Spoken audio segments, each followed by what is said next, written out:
The moment my mother raised her champagne flute at Luke's on Melrose and declared, "She's the daughter I'm proud of," I knew exactly what was coming next. The waiter, mid-20s, probably dreaming of his SAG card, placed the leather folio containing our Christmas Eve dinner bill directly in front of me with the kind of practiced precision that suggested he'd been coached.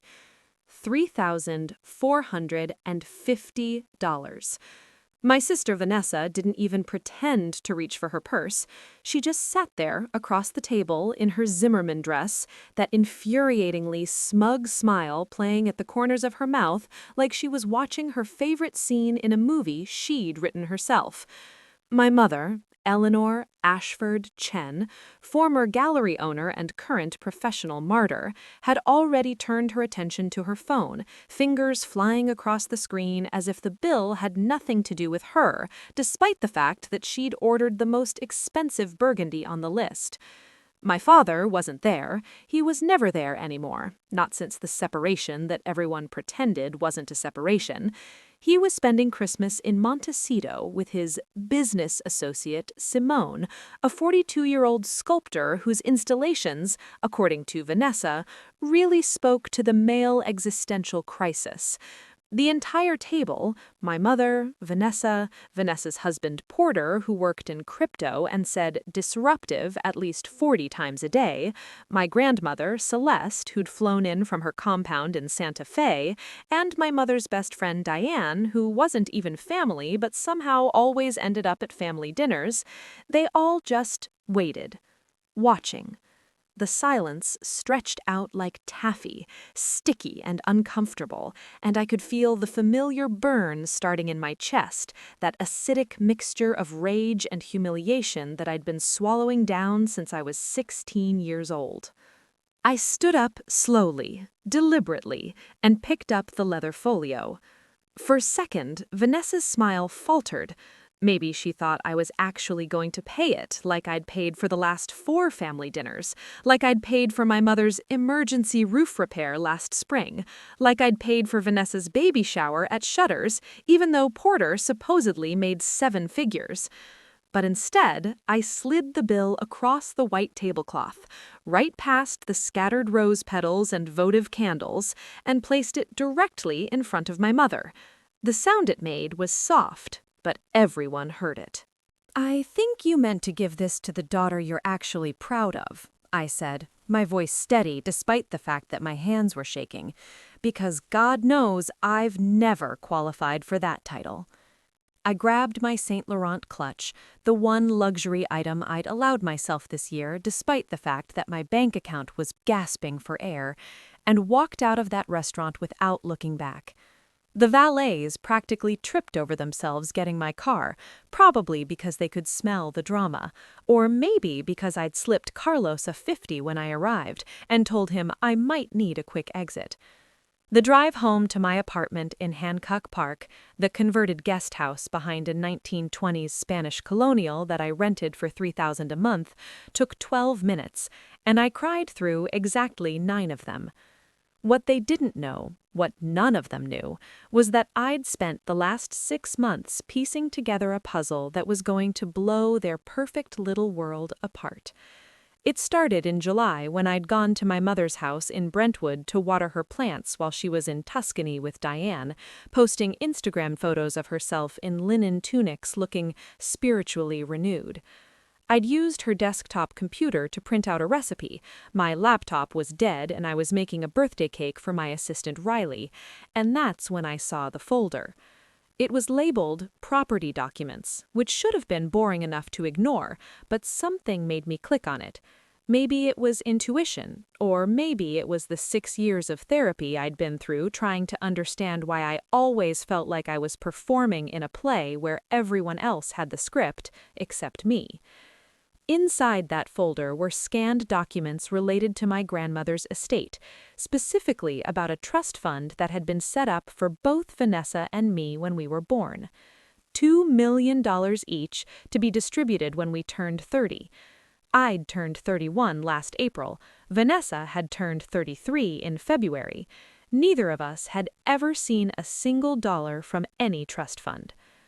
I'd spent weeks digging after that initial discovery, calling in favors from my ex-boyfriend Julian, who was a paralegal at a firm in Century City, sweet-talking my grandmother's former accountant who was retired and living in Ojai with his husband and 3 rescue greyhounds, cross-referencing public records and bank statements I definitely should not have had access to. The picture that emerged was uglier than I'd imagined. My mother had been named trustee of both funds when my grandmother, her mother, had set them up back in the 90s. The money was supposed to become accessible to us at 30, no strings attached, a nest egg to help us establish our adult lives. But my mother had never told us about it, not a word. Instead, she'd been systematically draining both accounts since 2019, right around the time my father moved out and the gallery went under, and she suddenly had no income except the alimony he was sending. She'd been taking chunks of $20,000 to $40,000 at irregular intervals, spacing them out just enough to avoid triggering any automatic alerts, forging documents that claimed the withdrawals were for our educational expenses and health emergencies that had never actually occurred. By the time I'd finished my investigation, my trust fund was down to about $230,000. Vanessa's was completely empty. Gone, evaporated, spent on God knows what. The revelation should have destroyed me, but instead it crystallized something I'd been feeling for years without being able to name it. I was the backup daughter, the spare, the one who was never quite good enough, never quite pretty enough, never quite successful enough to warrant real investment. Vanessa had gotten the perfect wedding at the Montage in Laguna Beach, $28,000 that my parents had supposedly saved for years to afford.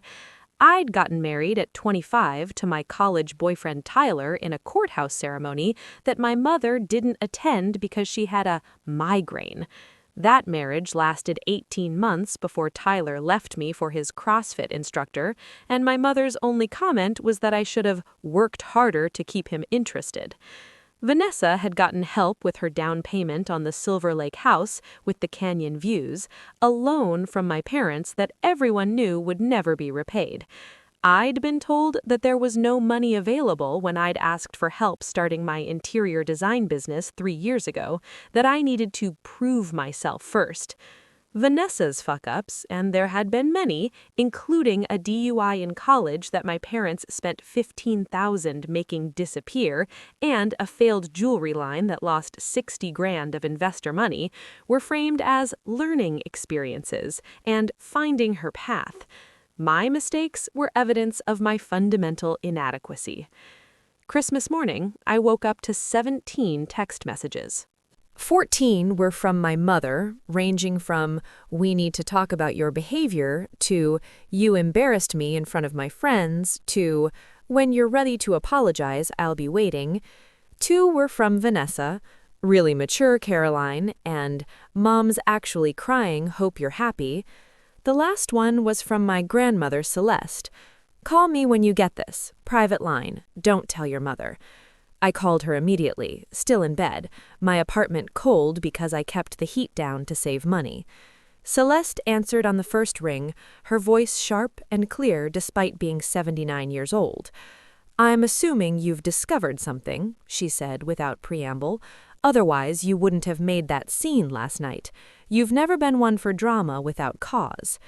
I told her everything, the folder, the documents, the trust funds, the systematic theft that had been happening for 6 years. She was quiet for a long time after I finished, and I could hear ice clinking in a glass on her end of the line. "Well," she finally said, "I can't say I'm entirely surprised. Your mother has always had an extraordinary talent for justification. In her mind, she probably told herself she was borrowing it, that she'd pay it back eventually, that you girls didn't really need it because you had her guidance, which was worth more than money." She paused. "What are you going to do about it?" That was the question, wasn't it? I could go to the police, but the thought of dragging my family through a criminal investigation made me physically ill. And besides, my mother would probably just cry and claim confusion and hire some expensive lawyer who'd make it all go away. I could confront her directly, but I'd been confronting her my whole life about smaller things, and it never made a difference.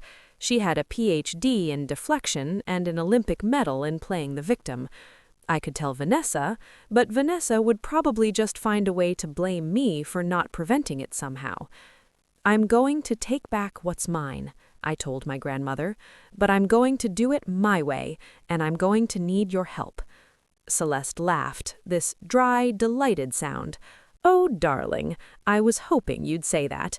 Your grandfather, God rest him, always said you had spine. Come to Santa Fe after New Year's. We'll make a plan." She hung up before I could respond, and I lay there in bed staring at the water stains on my ceiling, thinking about all the times I'd been made to feel small, all the times I'd swallowed my anger and smiled and played the good daughter because I thought that's what would finally earn me a place in my own family. The week between Christmas and New Year's was a study in psychological warfare. My mother called every single day, her voice oscillating between wounded and furious, never quite landing on apologetic. She wanted me to explain myself, to justify my tantrum, to acknowledge that I'd ruined Christmas for everyone. She never once mentioned the bill or who'd ended up paying it, which I later learned from Riley, who was friends with one of the servers at Luke's, had been my grandmother. Vanessa texted me a photo of herself and Porter at Nobu Malibu with the caption, "Some of us know how to enjoy the holidays," which was rich considering I knew for a fact that Porter's crypto company was being investigated by the SEC. My father sent one text. "Your mother says you walked out on Christmas Eve dinner. That's not like you. Everything okay?" I didn't respond to any of them. Instead, I threw myself into work, finishing a kitchen renovation in Cheviot Hills for a client who'd made his money in streaming platforms and wanted everything to look like a Scandinavian wellness retreat. I met with vendors, I selected tile samples, I argued with contractors about load-bearing walls, and every night I went home and added to my growing file of evidence. New Year's Eve, I got drunk on a bottle of Sancerre that cost more than I should have spent and nearly texted Tyler, my ex-husband, which would have been a disaster of epic proportions. Instead, I called Julian, who was at a party in West Hollywood but left to talk to me, his voice warm and familiar. We'd dated for 2 years after my divorce, and he'd been kind and stable and exactly what I'd needed, which is probably why I'd eventually sabotaged it by picking fights about nothing until he finally ended things. "You okay, Carol?" he asked, and I could hear music thumping in the background. I told him I was fine, which we both knew was a lie, and then I asked him if he'd be willing to help me with something that was legally ambiguous but morally justified. He was quiet for a moment, then said, "Does this have to do with your family?" I said yes. He said, "Then I'm in. Your family is a fucking nightmare, and you've let them get away with too much for too long." We talked for an hour, me pacing around my apartment in my pajamas while fireworks exploded over the Hollywood Hills, and by the time we hung up, I had the skeleton of a plan. January 2nd, I flew to Santa Fe on a 6 a.m. flight, my head pounding from the cheap champagne I'd had after finishing the Sancerre. My grandmother's house was this sprawling adobe situation on 5 acres outside the city, all exposed vigas and kiva fireplaces, and art that was probably worth more than my childhood home had been. She answered the door herself. She didn't believe in live-in help, said it made her feel like she was performing wealth, wearing turquoise jewelry and linen pants, and looking like she could run a marathon despite her age. We spent the morning going through documents, spreading them out on her dining room table like we were planning a heist. "Your mother always was my most challenging child," Celeste said, pouring us both coffee from a French press.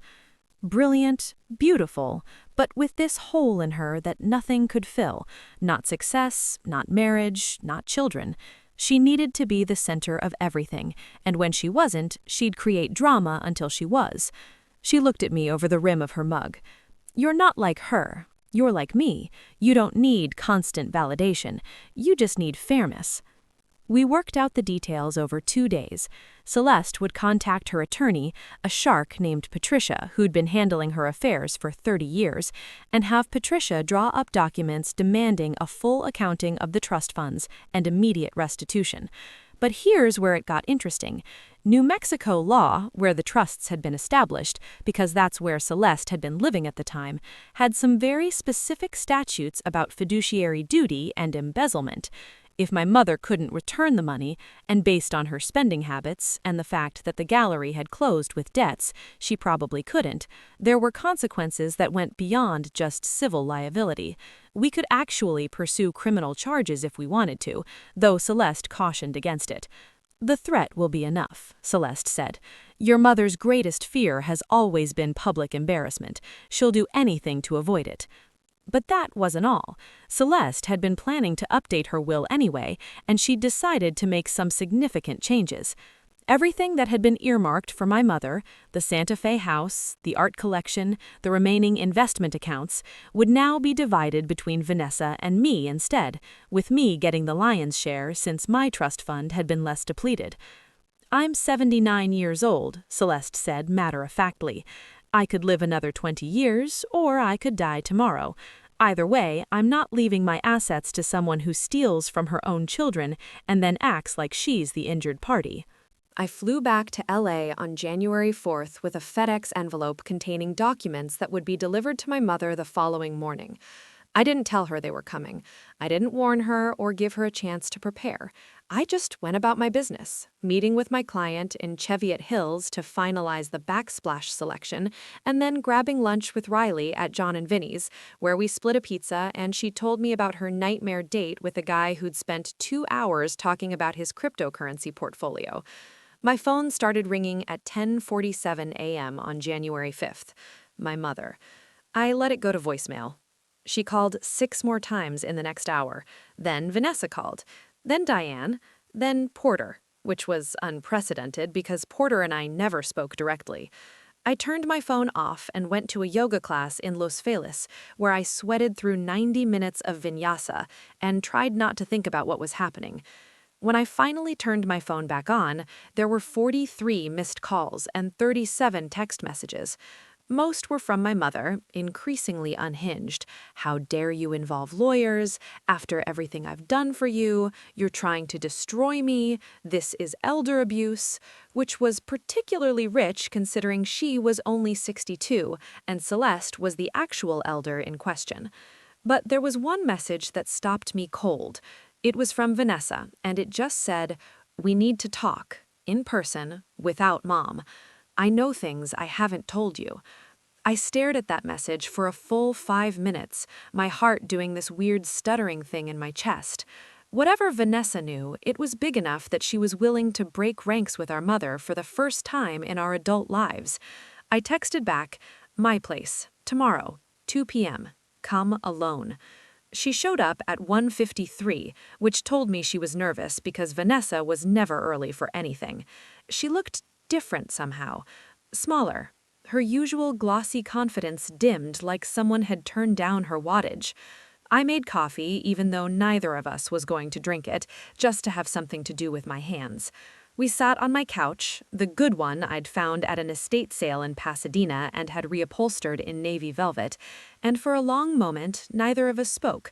Finally, Vanessa said, "I knew about the trust funds. I've known for 2 years." The words hit me like a physical blow. "What?" She wouldn't meet my eyes. "Porter and I were having financial problems. The SEC thing started way before it went public and we needed cash. I was going through Mom's office looking for the number to Dad's accountant, and I found documents, statements. I saw that both trusts were basically empty, and I saw the withdrawal records. Mom's signature. Mom's authorization."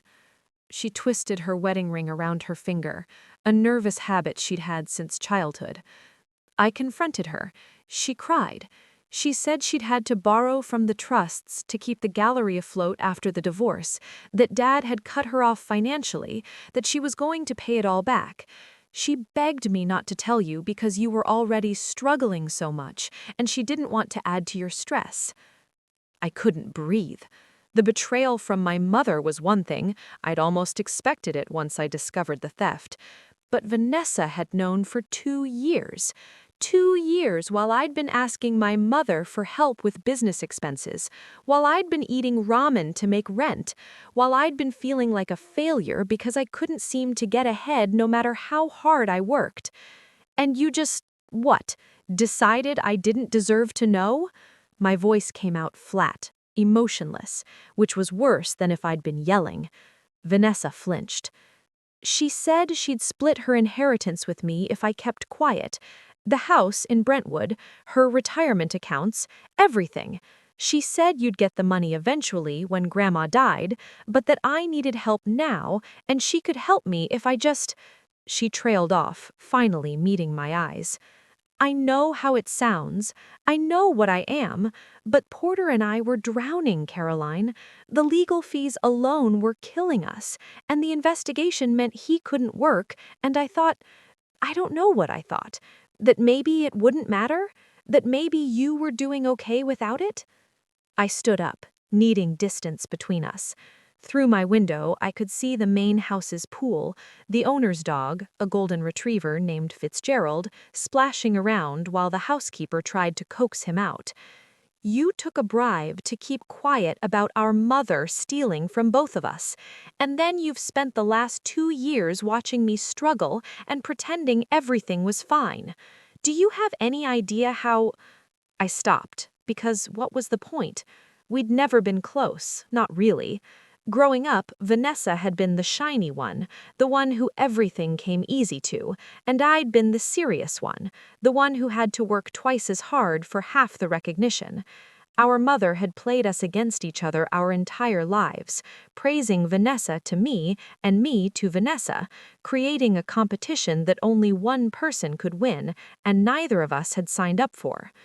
What else? I asked. You said you knew things, plural. Vanessa's face crumpled in a way that looked almost genuine. Mom's broke, Caroline. Completely broke.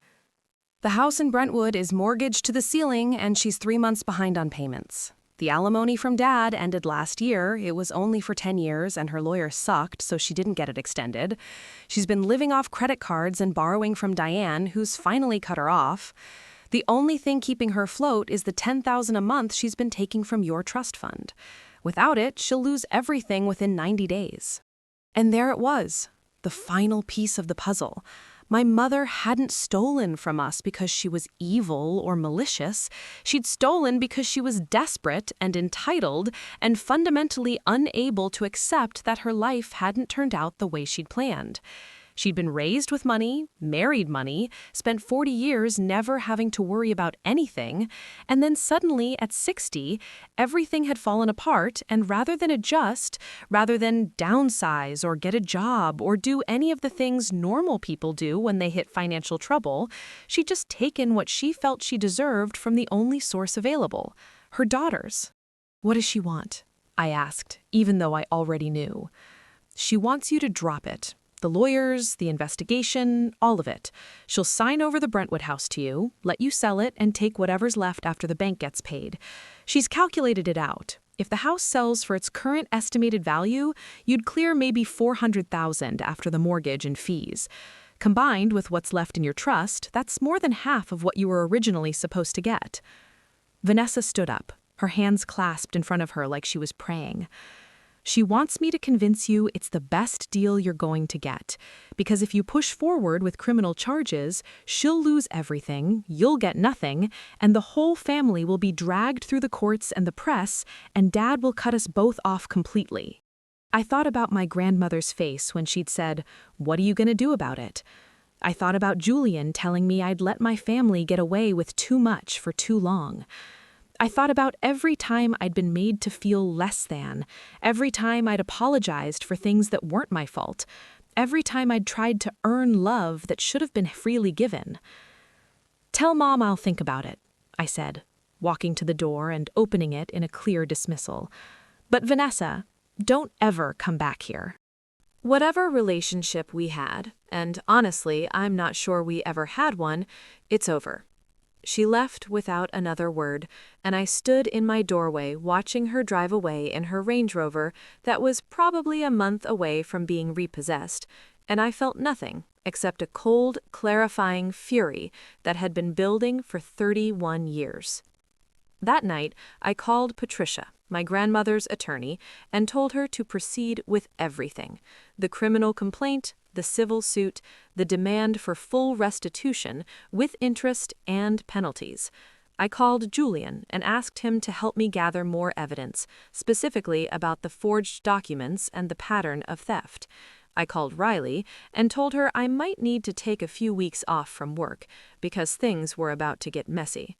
And then I called my grandmother and said, I'm ready to burn it all down. She didn't try to talk me out of it. She just said, good. It's about time someone in this family had the courage to demand accountability. Your grandfather would be proud. We talked strategy for an hour, and by the time we hung up, I had a plan that was thorough, brutal, and completely legal. The subpoena was delivered to my mother on January 7th. It demanded that she appear for a deposition within 30 days and provide all financial records related to both trust funds going back to their inception.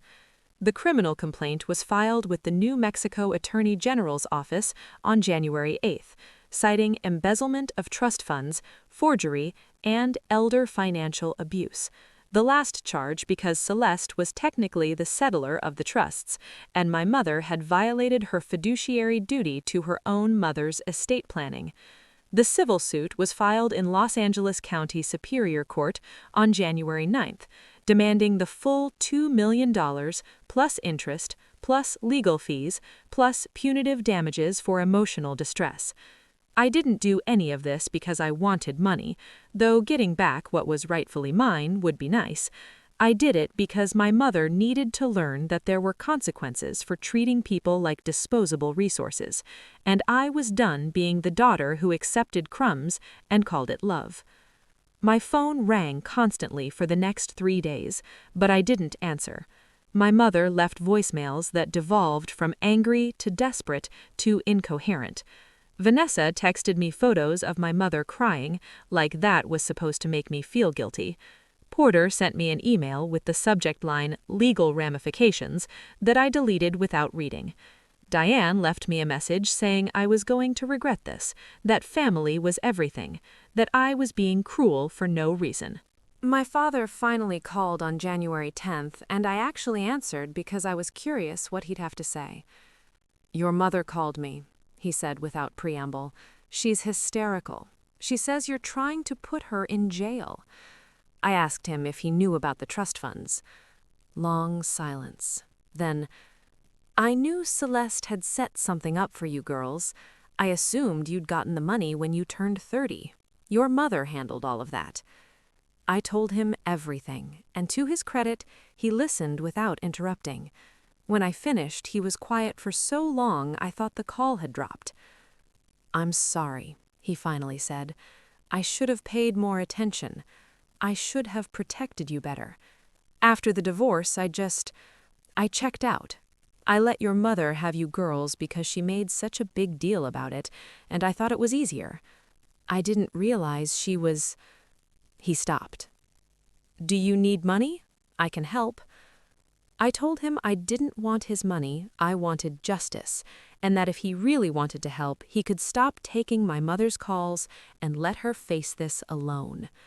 He agreed, and we hung up, and I realized that was probably the longest real conversation I'd ever had with my father.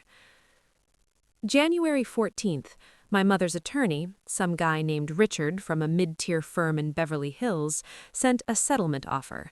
My mother would admit no wrongdoing, but she'd agree to transfer the Brentwood house to me and would make monthly payments of $5,000 until the balance was paid off, with the payments secured by a lien on her car and her remaining assets. It was an insult disguised as an olive branch, and I rejected it within an hour. Patricia sent back a counteroffer, full restitution of $2 million plus interest, immediate payment, secured by the Brentwood house, Celeste's artwork currently in my mother's possession, and a confession of wrongdoing to be entered into the public record. We were playing hardball now, and I was surprisingly good at it. The deposition was scheduled for February 3rd in Patricia's office in Santa Fe. My mother would have to fly there, sit across from Patricia and me and a court reporter, and answer questions under oath about what she'd done and why she'd done it. I couldn't wait. I'd been practicing my own questions, the ones I'd wanted to ask my whole life but had never had the leverage to demand answers to. Why had she never thought I was good enough? Why had Vanessa always been the golden child? Why had she made me feel like love was something I had to earn rather than something I deserved simply by existing? I knew some of those questions wouldn't be legally relevant, but I was going to ask them anyway, and she was going to have to sit there and face me while she tried to justify a lifetime of emotional manipulation and financial abuse. January 20th, Vanessa showed up at my apartment again, unannounced. I almost didn't let her in, but something in her face, some kind of defeated exhaustion, made me open the door. She looked terrible, like she hadn't slept in days, her hair unwashed and her yoga pants stained. "Porter left me," she said without preamble. "The SEC thing got worse, and his passport's been seized, and he's probably going to prison, and he said he couldn't deal with my family drama on top of everything else. He's staying with his brother in Manhattan Beach." She walked past me into the apartment and collapsed on my couch like a puppet with cut strings. "Mom's having a breakdown. Like an actual breakdown. She's not eating, she's not sleeping. She keeps calling me at 3 a.m. crying about how her life is over. Diane stopped returning her calls. Dad won't talk to her. She's completely alone, and she keeps saying it's all your fault. But Caroline, we both know it's not. It's hers. It's all hers. And I helped her, and now everything's falling apart." I sat down across from her, maintaining distance. "Why are you telling me this?" Vanessa looked at me with red-rimmed eyes. "Because I need you to know that I'm not going to lie for her anymore." When you get to the deposition, when they ask me questions, and Patricia already told me I'm going to be subpoenaed too, I'm going to tell the truth. About everything. About knowing for 2 years, about the deal she offered me, about all of it. I'm done protecting her. She wiped her face with the back of her hand. "I spent my whole life being her favorite, and you know what I figured out? Being the favorite just meant I was useful. The second I'm not useful anymore, the second I can't give her something she wants, she'll throw me away just like she threw you away. I'm 33 years old. My husband's probably going to prison. My mother's a criminal. And I have no idea who I am outside of being the pretty daughter who made everyone happy." She laughed, this broken sound. "You were always the strong one, Caroline. I was just too stupid to see it." We sat there for a long time, not quite reconciled, but maybe understanding each other for the first time ever. I didn't forgive her. I wasn't sure I ever would, but I felt something shift, some small crack in the wall of resentment I'd built between us. "What are you going to do now?" I finally asked. She shrugged. "I don't know. Sell the house, probably, if we can. Move somewhere cheaper. Get a job, maybe. Figure out who Vanessa is when she's not performing for an audience." She stood up, smoothing down her yoga pants in a gesture that was pure muscle memory. "For what it's worth, I'm sorry. I know it doesn't fix anything, but I'm sorry for all of it." After she left, I sat in the dark of my apartment for hours, thinking about how sometimes the only way to save yourself is to let everything burn, and I was holding the match. The deposition was scheduled for 9 a.m. on February 3rd, which meant I flew into Santa Fe the night before and stayed at La Fonda on the Plaza, this historic hotel where Georgia O'Keeffe used to drink at the bar. I couldn't sleep, kept running through possible scenarios in my head, imagining my mother's face when she had to sit across from me and admit what she'd done. Patricia had coached me extensively. Don't get emotional, don't let her bait you, stick to the facts. But I wasn't sure how well I'd be able to follow that advice. This wasn't just about money anymore. This was about 31 years of being gaslit, minimized, and treated like I was fundamentally defective for wanting basic respect and fairness. I'd brought a Navy theory suit that Julian had helped me pick out. Professional, but severe. The kind of outfit that said I wasn't there to play nice. I paired it with the Louboutins I'd bought myself when I'd landed my first major client. The heels high enough to give me confidence, but not so high I'd wobble. Armor, that's what it was. Emotional and physical armor for going to war with the woman who was supposed to have protected me from needing armor in the first place. Patricia's office was in this low-slung adobe building near Canyon Road, all saltillo tile and heavy wood furniture, and windows that looked out onto piñon-covered hills. The conference room where we'd be conducting the deposition was set up like a courtroom, with a court reporter already positioned at one end of the long table, her stenography machine clicking softly as she tested it. Patricia was late 50s, silver-haired and sharp-eyed, wearing a St. John suit that probably cost more than my monthly rent. She reminded me of my grandmother, that same no-bullshit energy that came from decades of dealing with rich people's problems. "Your mother's attorney just called," Patricia told me as I was settling into my chair. "They want to postpone. Apparently, Eleanor's having a medical emergency that prevents her from attending." I felt my jaw clench. Of course she was. The strategic illness, the last-minute crisis, the claim of victimhood to avoid accountability. It was textbook Eleanor Ashford Chen behavior. "What kind of medical emergency?" I asked. Patricia's smile was thin. "Anxiety attack, supposedly. Her doctor faxed over a note saying she's too fragile to endure the stress of a deposition. I've already rejected the postponement request and informed Richard that if Eleanor doesn't appear, we'll be filing for a default judgment and pursuing the criminal charges even more aggressively." My mother arrived at 9:23, 23 minutes late, supported by Richard like she could barely walk. She looked terrible in a way that seemed almost calculated. No makeup, hair unstyled, wearing a wrinkled linen shirt and pants that were too big for her, like she'd lost weight. She didn't look at me as she took her seat across the table, just stared down at her hands, which were shaking slightly. Richard was mid-40s and overly tanned, the kind of LA attorney who probably played golf with judges and thought that made him connected. He immediately launched into a speech about how this whole proceeding was unnecessary, how we were a family and should be handling this privately, how my grandmother was being vindictive and manipulative, and how I was being used as a pawn in some larger game between Eleanor and Celeste that had nothing to do with the actual facts. Patricia let him talk for maybe 90 seconds before cutting him off with, "Are you ready to begin, or would you like to waste more time establishing that you don't understand basic trust law?" The deposition started with Patricia walking my mother through her relationship to my grandmother, to me and Vanessa, to the trusts themselves. Eleanor's voice was soft, barely audible, and the court reporter had to ask her twice to speak up. She confirmed that she'd been named trustee, that she understood her fiduciary obligations, that she'd been required to act in our best interests.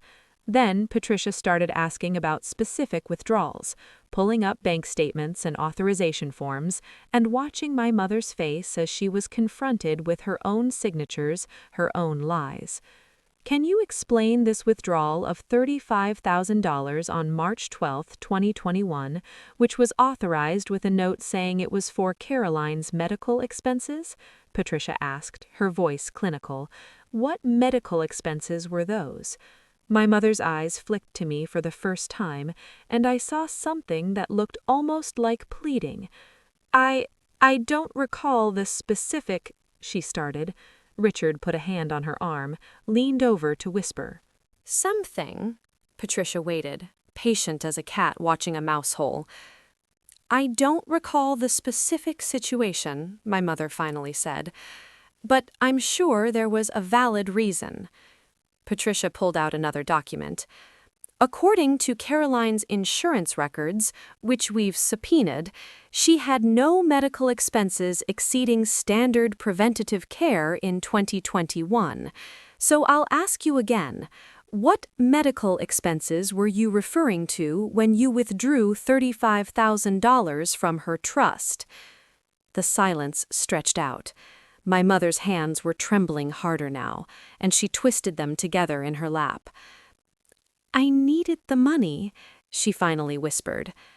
The gallery was everything to me, and when it started to fail, I couldn't just let it go. I thought if I could just keep it alive a little longer, I'd turn things around, and then I'd pay everything back with interest, and you'd never have to know. Her voice cracked. I wasn't trying to hurt you. I was just trying to survive. By stealing from your children, I said, and my voice was ice cold now. By forging documents and lying to your own mother and watching me struggle for years while you spent money that wasn't yours? I flipped to the next page of my notebook. How much of my trust fund went to Vanessa's wedding, the one at the montage that supposedly cost you and Dad your life savings? She flinched like I'd slapped her. That was years ago. I don't remember exact amounts. Rough estimate, 10,000? 20? Maybe 15, she whispered. For your sister's wedding, because she deserved a beautiful wedding. And I didn't? I got a courthouse ceremony that you didn't even attend, but Vanessa got $15,000 of my money for her princess fantasy? I could feel Patricia's warning look, could tell I was veering into emotional territory that wasn't legally relevant, but I didn't care. Did you ever, even once, consider that the reason I was struggling wasn't because I was bad with money or not working hard enough or fundamentally flawed in some way, but because you'd stolen the financial cushion I was supposed to have? Did that ever cross your mind? My mother was openly crying now. Mascara, so she had been wearing makeup, just smudged it to look worse, running down her face. You were always so capable, she said through her tears. So smart and strong and able to figure things out on your own. Vanessa needed more help, more support. You didn't need me the way she did. And there it was, the thing I'd been waiting to hear my whole life, the admission that would have destroyed me at 15 or 20 or 25, but now just confirmed what I'd already known. I wasn't the daughter she was proud of because I hadn't needed her enough, hadn't been broken in the right ways, hadn't performed helplessness with Vanessa's skill. You punished me for being strong by making sure I'd have to be even stronger, I said quietly. You took away every advantage I should have had and then judged me for struggling without them. That's not parenting. That's sabotage. I closed my notebook. I don't have any more questions. Patricia took over again, walking through the civil damages we were seeking, the criminal charges that had been filed, the potential prison time my mother was facing if convicted. Richard tried to interject several times with objections that Patricia shut down effortlessly. This wasn't a courtroom, and she didn't have to play by the same rules. By the time we broke for lunch, my mother looked like she might actually collapse, and Richard had the expression of a man who'd just realized his client had lied to him about every significant detail of the case. Patricia and I went to the shed for lunch, sat outside despite the cold because I needed air. She's going to make one more run at a settlement, Patricia told me, cutting into her pozole. Probably this afternoon. Richard knows he's got nothing, knows the criminal case is going to proceed regardless, and he'll want to limit the civil damages before this gets in front of a jury. She looked at me carefully. The question is what you want. Full restitution is going to be difficult. The house won't cover it, and she has no other major assets. We can get a judgment, but collecting on it will take years, and she might declare bankruptcy anyway. I'd been thinking about this for weeks, running through scenarios with Julian, talking it through in my therapy sessions with Dr. Reeves, who'd been helping me untangle my family issues since I was 25. I want her to admit it, I said, not just in a deposition, but publicly. I want a written statement that she stole from both of us, that she lied, that she violated her fiduciary duty. I want it filed with the court, part of the public record, so that anyone who Googles her name finds it. Patricia nodded slowly. That's doable. What else? I want the Brentwood house, clear title, no mortgage games or hidden liens. I'll sell it and take whatever I can get. I want whatever's left in my trust fund transferred to me immediately, and I want her to stay away from me. A formal no-contact agreement as part of the settlement. I pushed my chile relleno around my plate. The criminal charges, I'll leave that up to you and Grandma Celeste. If you think dropping them is part of a reasonable settlement, I'll go along with it. But the civil stuff, the admission of guilt, the financial restitution, that's non-negotiable. We went back to Patricia's office at 2 p.m., and sure enough, Richard was already there, looking like he'd aged 5 years over lunch. The settlement offer was almost exactly what Patricia had predicted. My mother would provide a written admission of wrongdoing, would transfer the house to me, would turn over the remaining trust fund balance, and would agree to a restraining order that prevented her from contacting me without my explicit written permission. In exchange, I would agree not to pursue additional civil damages and would support dropping the criminal charges. We'd still be out almost $2 million when everything was calculated, but Celeste had already told me she was planning to make up the difference through her estate planning. My daughter stole from you, she'd said matter-of-factly. I'm not going to let her steal your inheritance, too. The settlement included one more thing that Richard seemed particularly uncomfortable about. My mother would be required to undergo a mental health evaluation and complete at least 6 months of therapy as a condition of the criminal charges being dropped.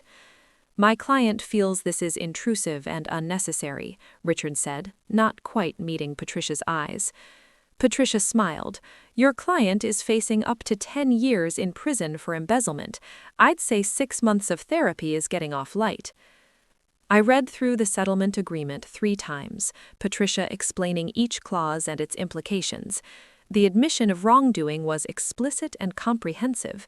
My mother would have to state, in writing, that she'd systematically embezzled from both trust funds, that she'd forged authorization documents, that she'd violated her fiduciary duty, and that she'd done so knowingly and intentionally over a 6-year period. That document would be filed with the court and would become part of the public record in both New Mexico and California. The restraining order was broader than I'd initially requested. It prevented my mother from contacting me directly or indirectly, from showing up at my home or workplace, from discussing me publicly in any forum, including social media, and from making any financial claims against me or my estate in the future. It was harsh, but then again, so was stealing $2 million from your own children. Do you want to make any changes? Patricia asked. I looked across the table at my mother, who was staring at the settlement agreement like it was written in a foreign language. She looked old suddenly, older than her 62 years, all the expensive skincare and boutique fitness classes, unable to hide the fact that she'd destroyed her own life through a combination of entitlement and desperation. I should have felt triumph, or satisfaction, or vindication. Instead, I just felt tired. No changes, I said. Let's do this. The signing took about 20 minutes, with the court reporter documenting every signature and initial. My mother's hand shook so badly that Richard had to steady the paper for her. When it was done, Patricia collected all the documents and slid them into her briefcase with the finality of a coffin closing. The restraining order goes into effect immediately, she told my mother. That means no contact with Caroline starting right now. If you violate it, even once, the criminal charges will be reinstated and I will personally make sure you serve the maximum sentence. Do you understand? My mother nodded, finally looking at me directly. Caroline, she started, her voice breaking. Patricia cut her off. No contact means no contact, not even to apologize. If you want to express remorse, you can do it in the written statement that's part of the settlement. We stood up, and I gathered my things, suddenly desperate to be out of that room, out of that building, out of Santa Fe. As I was walking toward the door, I heard my mother say, so quietly I almost missed it, "I did love you. I do love you. I just didn't know how to show it." I stopped, my hand on the doorframe, and turned back. Love isn't something you feel, I said. It's something you do. And what you did was steal from me, lie to me, and make me feel like I was never good enough. Whatever you felt, it wasn't love. I walked out without looking back. The flight back to LA was delayed 3 hours due to weather, which gave me plenty of time to sit in the Santa Fe airport and process what had just happened. I called Julian from a corner of the terminal where I could have some privacy, and when he answered, I found myself crying for the first time since this whole thing started. Not sad crying, not angry crying, something else, some mixture of grief and relief and exhaustion that I didn't have words for. "It's over," I told him. "I won. Why doesn't it feel like I won?" He was quiet for a moment, and I could hear traffic in the background, the sounds of LA life continuing while mine had just been completely rearranged. "Because winning against your family doesn't feel like winning," he finally said. "It just feels like surviving. But Caro, that's still something. Surviving is still something." We talked until my flight was called, and by the time I boarded, I felt steadier, more grounded. I slept through most of the flight and dreamed of nothing, which felt like a mercy. Back in LA, everything looked the same, but felt different. My apartment was still too small, still too expensive, still had water stains on the ceiling, but now it felt like mine in a way it hadn't before. I threw myself into work for the next few weeks, finishing the Cheviot Hills project and immediately lining up 2 more clients, a tech executive in Manhattan Beach who wanted a minimalist aesthetic, and a screenwriter in Silver Lake who wanted Japandi but make it queer. Riley handled the administrative stuff while I focused on design, and for the first time in years, I felt like I could actually breathe. The Brentwood house went on the market in mid-February, priced aggressively because I wanted it gone, wanted to sever that last tie to my mother and everything she represented. It sold in 12 days for slightly under asking price, but after the mortgage and fees and Patricia's legal bills, I netted $378,000. Combined with what was left in my trust fund and the loan I'd taken from Celeste to cover expenses during the legal battle, I was whole again. Not rich, but stable, secure, able to plan for a future that didn't involve constant low-level panic about money. Vanessa and I texted occasionally, brief exchanges about logistics and legal documents that needed signatures. She'd moved to a 1-bedroom apartment in Echo Park and was working as a yoga instructor, teaching evening classes at a studio on Sunset. Porter had taken a plea deal and was serving 18 months in federal prison for securities fraud. She didn't ask me for money or favors, didn't try to manipulate me into reconciliation, just existed in my orbit at a safe distance.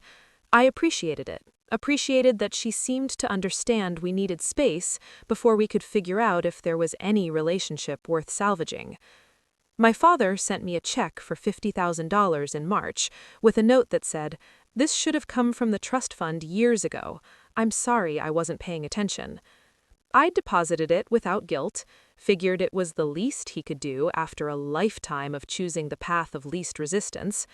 He'd started therapy too, he told me, over coffee at Earth Cafe in West Hollywood, trying to understand why he'd been so passive, why he'd let my mother weaponize his own daughters against each other. "I thought staying out of it was neutral," he said, stirring sugar into his cappuccino.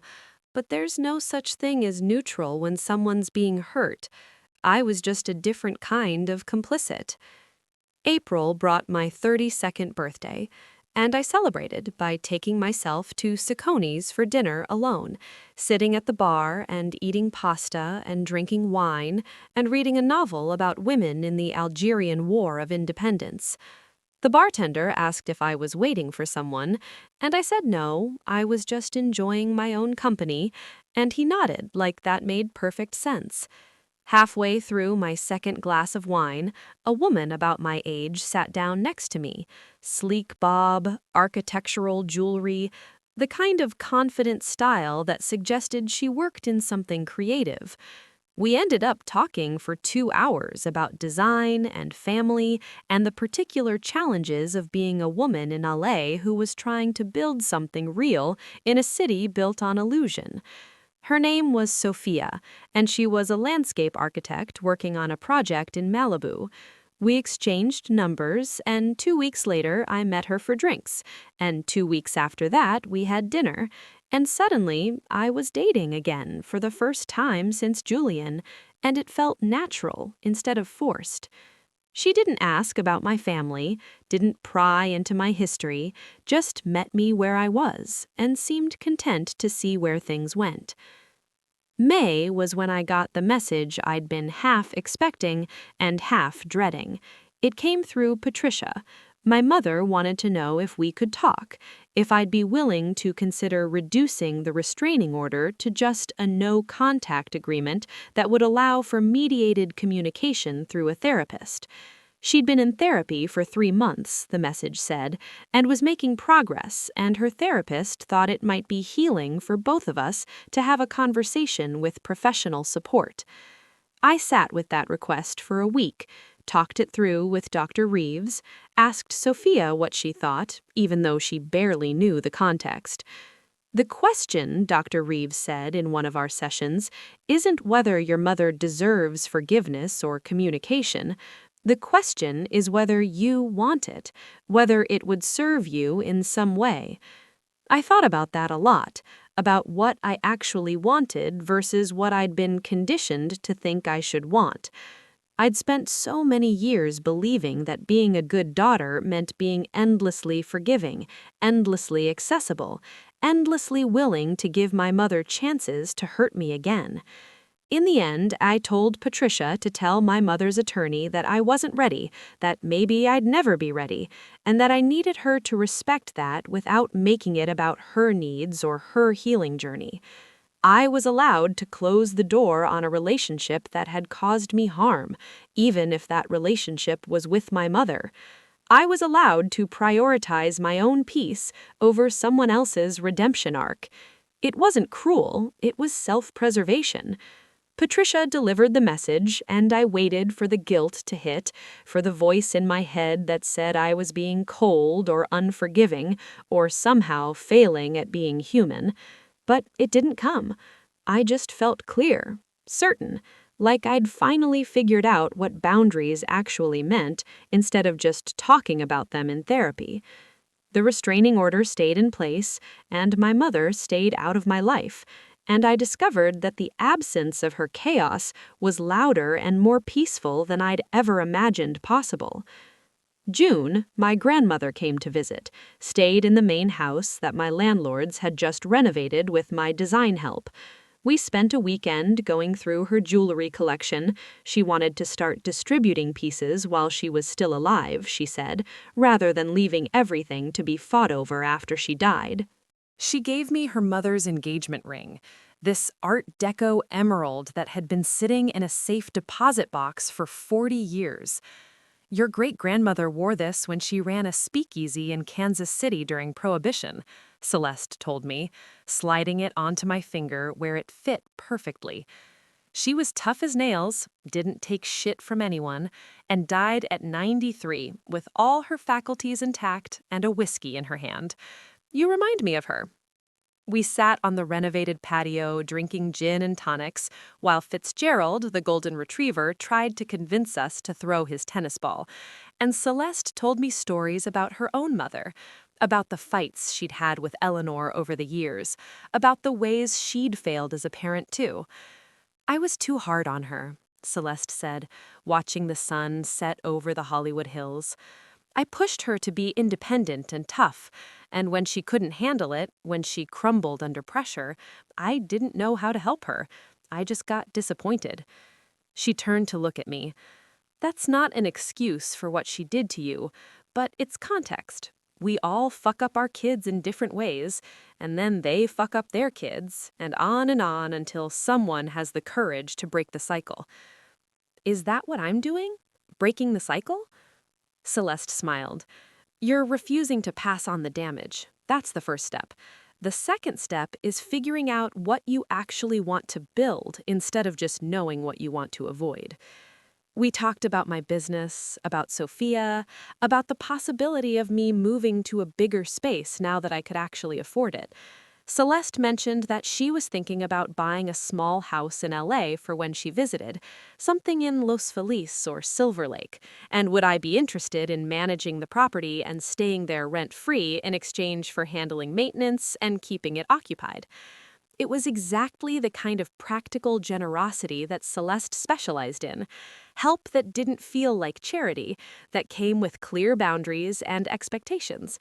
I told her I'd think about it, but we both knew I was going to say yes. The financial stability alone would be life-changing, would let me actually save money and build something instead of constantly treading water.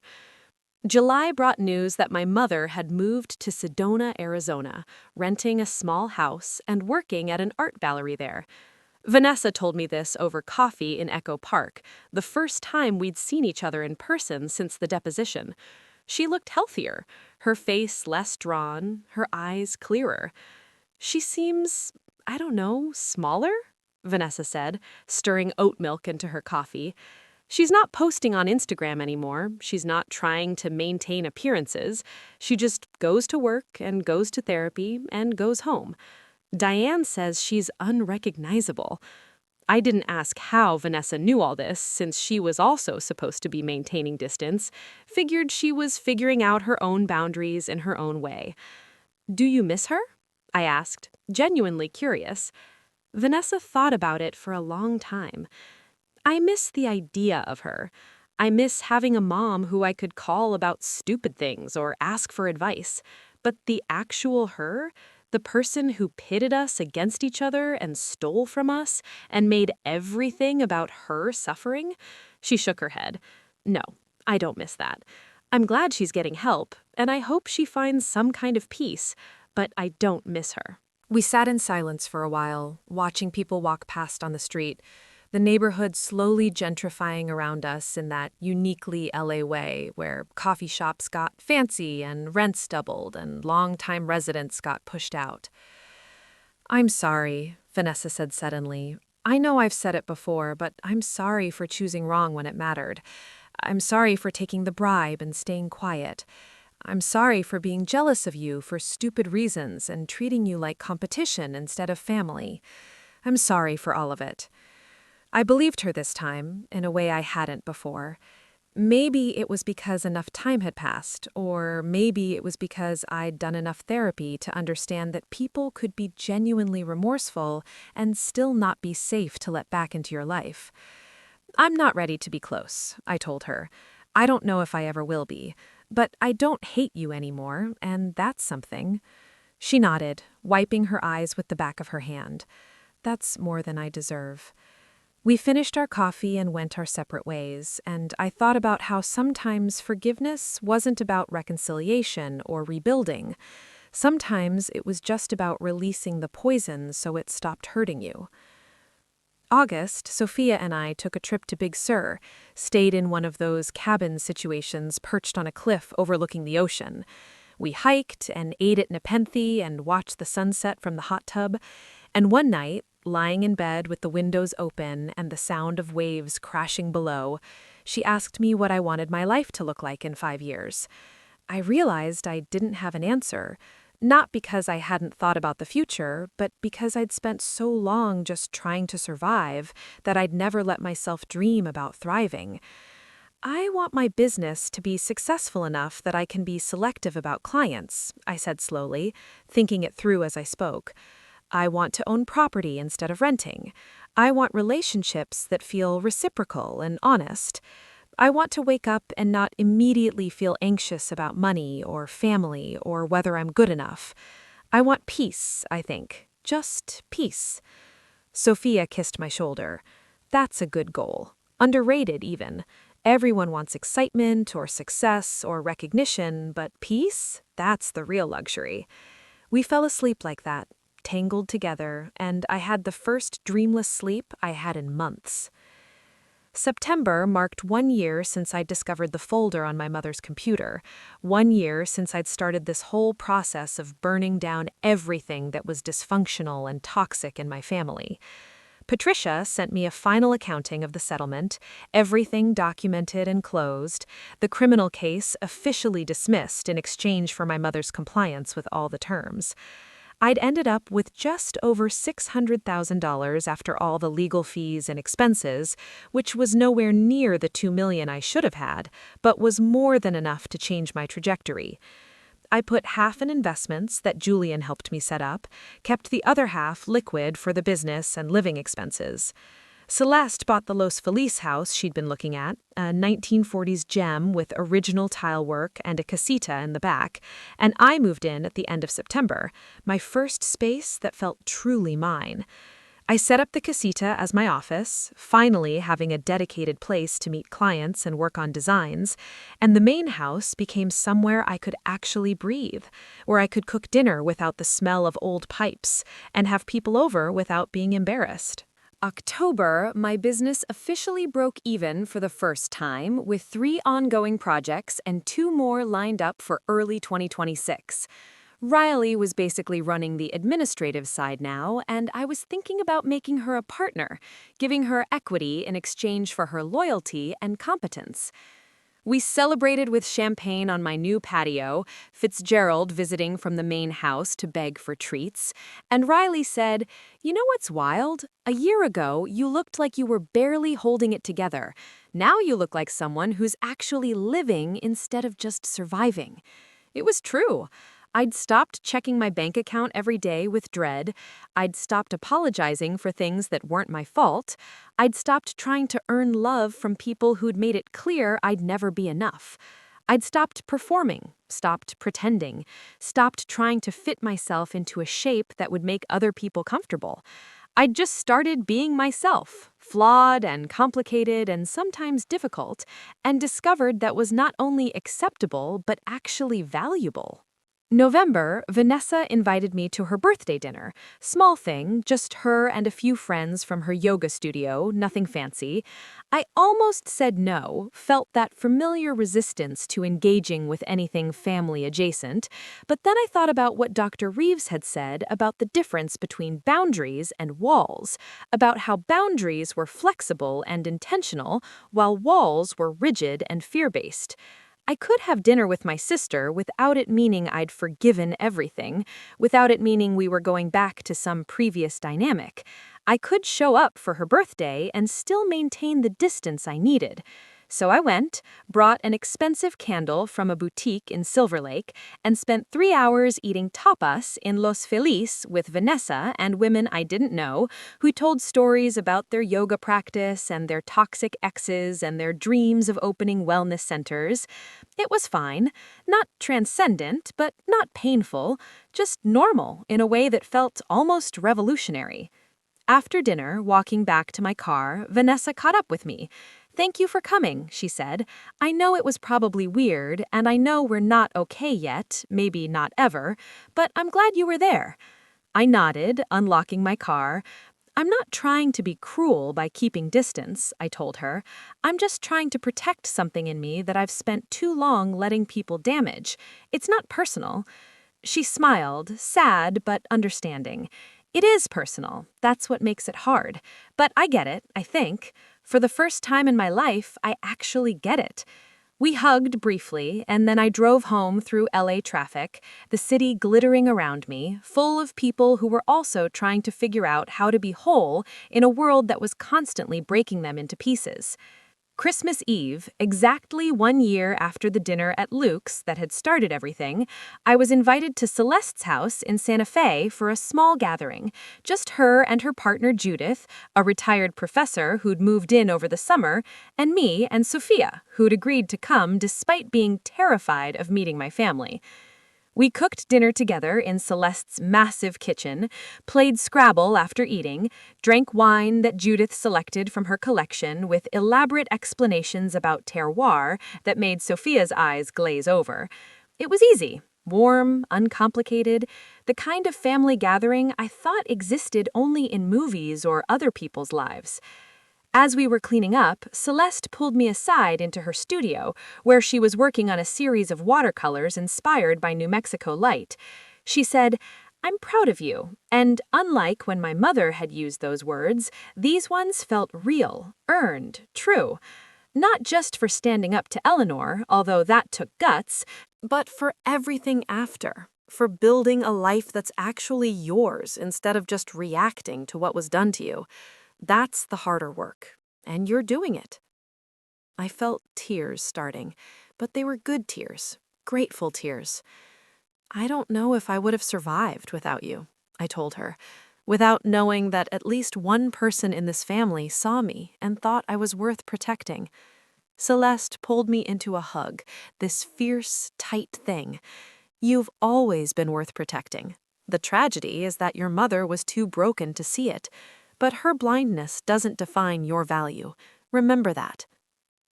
We rejoined the others, played another round of Scrabble where Sophia destroyed everyone with words like quixotic and zephyr, and went to bed in the guest room with its high ceilings and Kiva fireplace. Sophia fell asleep almost immediately, but I lay awake for a while, listening to the silence of the high desert, thinking about how different this Christmas was from last year. How I'd transformed pain into power and chaos into clarity. The final piece came in January, when I got an email from my mother's therapist asking if I'd be willing to read a letter my mother had written as part of her therapeutic process. The email was careful to note that I had no obligation to read it, that this was part of my mother's healing work and not an attempt to manipulate me into contact, that I should only engage if it felt safe and appropriate. I almost deleted it without reading, but something made me open the attachment. The letter was 3 pages, handwritten and scanned, my mother's familiar looping handwriting covering the pages.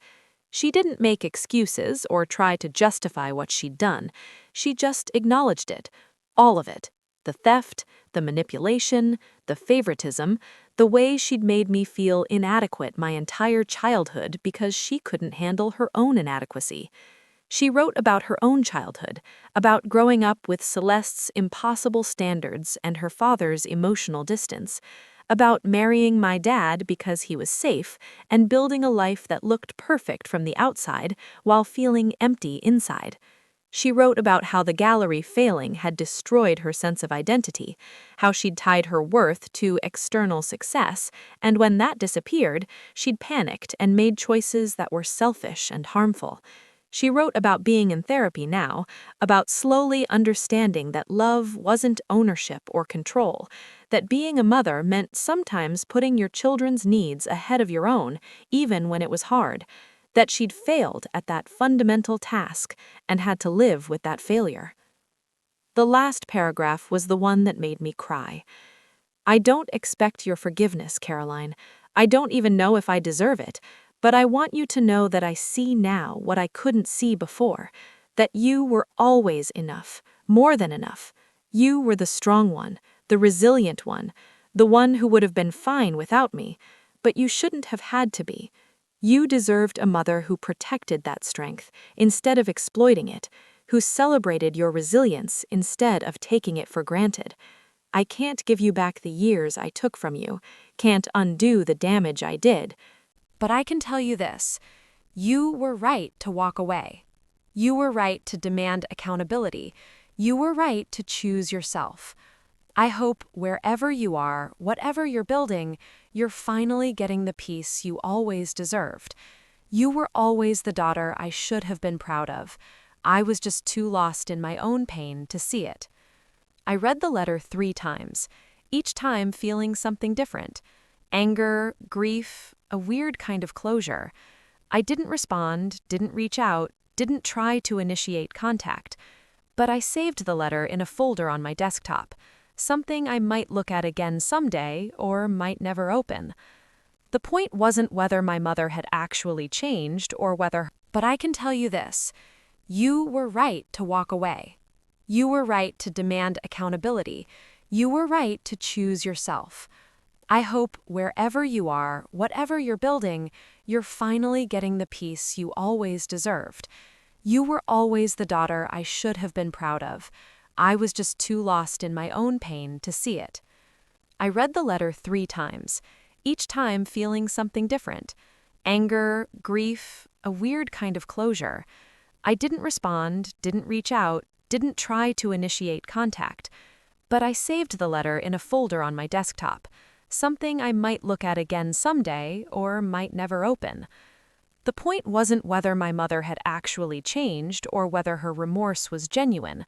The point was that I'd gotten my truth acknowledged, my reality validated, my experience confirmed.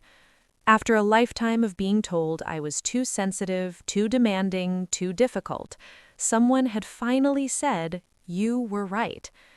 February now, and I'm standing in my new office in the Los Feliz Casita, looking at the mood boards for my latest project, a complete renovation of a craftsman in Highland Park for a couple who made their money in sustainable fashion. Sophia's coming over for dinner later, and Riley just texted that we've been approached by a potential commercial client, a boutique hotel in Palm Springs that wants a full redesign.